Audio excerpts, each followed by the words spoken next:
the boardwalk. Remember going out there to Steel Pier days, and going to Child's to get the roast I think the water beef? stole the pier today. Oh man! All right, let's go outside now. Jeff Hager's outside, and I think Bowley's quarters. No, he's today. No, he wasn't. Oh, he was today. Yeah. An area that knows flooding very, very well. Let's see how folks there were preparing today. Jeff, you're joining us back now on Annesley Live. Well, Kelly, you know, earlier today we were out there all along the Chesapeake Bay. We touched base in Bowley's quarters, we touched base in Miller's Island, and even though they went through the brunt of it with Isabel, they said they're already seeing things today they've never seen before. Sandwiched between the Back River and Chesapeake Bay, the Miller's Island community may be one of the most exposed neighborhoods to Sandy's strong winds and surging waters. The wind's coming off on that side. We have a shore house right there that I think we're more concerned about because it's lower and it's on the water. But I think we're okay here. So what do? Hunker down? Yeah. Hunker down and wait and see. We came to the highest house. Many of the residents here had to rebuild after Isabel 9 years ago, and they've learned some lessons the hard way. All the vehicles are gone. We moved all the deck furniture, as you can see. Boats are all out of the water. We get a surge, I think we're pretty prepared for it. Everything's up out of the basements and furniture moved.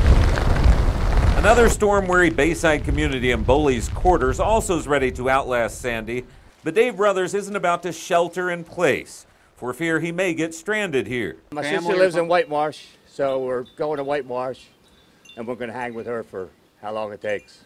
Worried about trees going down Bowley's quarters way. It's one way in, one way out. The Bowley's Quarters Volunteer Fire Department has been monitoring conditions here and also has learned a lesson from Isabel almost a decade ago. They know the storm surge can flood homes, and now they're prepared for almost anything.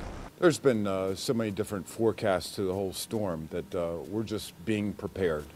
Our crews are fully staffed. We have plenty of emergency supplies available to us, resources available to us. All we have to do is make the phone call into MEMA, and the supplies will be down. But while many have accepted the fact that their fate lies in Sandy's hands and are preparing for the worst, those too young to remember the past simply are embracing the moment. Do you like storms? Yes. Yes. How come? Because we don't have school. And of course, if it keeps up like this and everything that Sandy has promised continues to be fulfilled, they won't have school again tomorrow. And, you know, many people there who dealt with Isabel in 2003 lost everything. They lost their homes. Many were condemned. And a lot of tougher restrictions came in. They had to build higher. So they're actually better prepared today than they were almost a decade ago.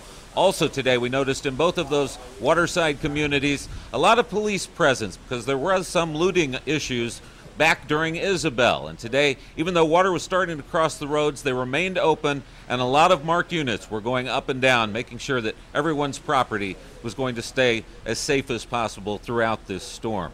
Reporting live, Jeff Hager. Now back to you.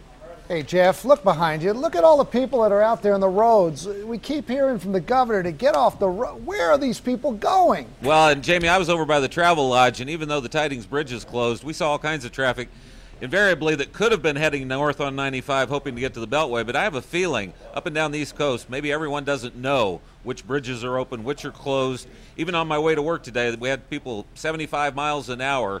I was surprised they weren't hydroplaning. So there are some people in a hurry to go nowhere out there, but obviously everyone's safety should take top priority, you know? So, Jeff, given the fact that these folks went through Isabel, you got a sense that they were taking this storm seriously, knowing what could happen, the potential of this storm, and even the more hype and concern that this could be a whole lot worse.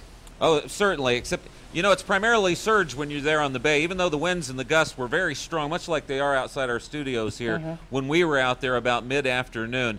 Those houses are now built to last. I think they learned their lesson. So primarily, they're more worried about getting up a lot of the things that could float off, getting their cars and things that would be loose out of the way, but now those people are probably a good 10 to 12 feet up. So even with a big surge tomorrow, I don't think they're necessarily worried about it getting to their property inside the homes this time.